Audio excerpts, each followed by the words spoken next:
नमस्कार. Agnipankh education academy मध्ये तुमचे सहर्ष स्वागत आहे. अपूर्णांक या प्रकरणातील उदाहरण आपण पाहणार आहोत. 5/6 9/10 मधून किती कमी करावे म्हणजे उत्तर आपल्याला 7/12 येईल. मांडणी करूयात. 5/6 म्हणजे गुणाकार, 9/10 मधून किती कमी करावे या संख्येसाठी आपण x मानूयात. x कमी करावे म्हणजे उत्तर आपल्याला मिळेल 7/12. प्रथम कंस सोडवून घेऊयात.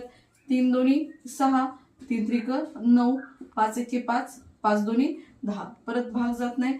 3 एके 3, बेदोन्ही 4, बेदोन्ही या ठिकाणी असणार आहेत 4 वजा x बरोबर 7/12. आपल्याला x ची किंमत काढायची आहे.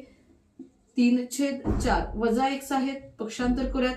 ते होतील अधिक x व 7/12 हे पक्षांतरानंतर होतील वजा 7/12.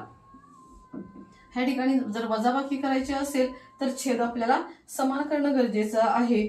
लसावी जर 12 मानला तर 4 त्रिकम 12, 4 ला आपल्याला 3 न गुणावं लागेल. त्याचप्रमाणे अंशालाही 3 न गुणावं लागेल. 3 त्रिक 9 वजा 7/12 बरोबर 2/12 बरोबर x म्हणजेच बे बेसख 12.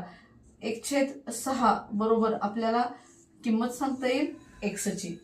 किती वजा करावे किंवा किती कमी करावे म्हणजे उत्तर 7/12 येईल. तर 1/6 कमी करावे म्हणजे उत्तर 7/12 येईल.